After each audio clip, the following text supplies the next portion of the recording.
রাগের মাথায় আপনি সন্তানকে বললেন তুই মর, ফেরেশতারা বলল আমিন। তোর ভবিষ্যৎ অন্ধকার, ফেরেশতারা বলল আমিন।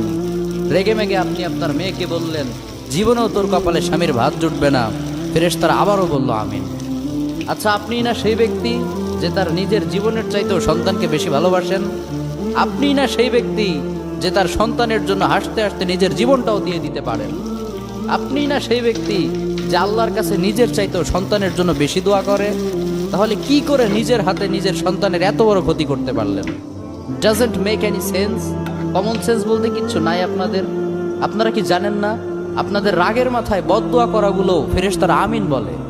দাওয়াতুল ওয়ালিদ আলা ওয়ালাদি, বাবা মা তার সন্তানের জন্য যেই দোয়া করে সেটা ভালো হোক কিংবা বদদোয়া হোক, আল্লাহ সেটাই কবুল করে নেয়।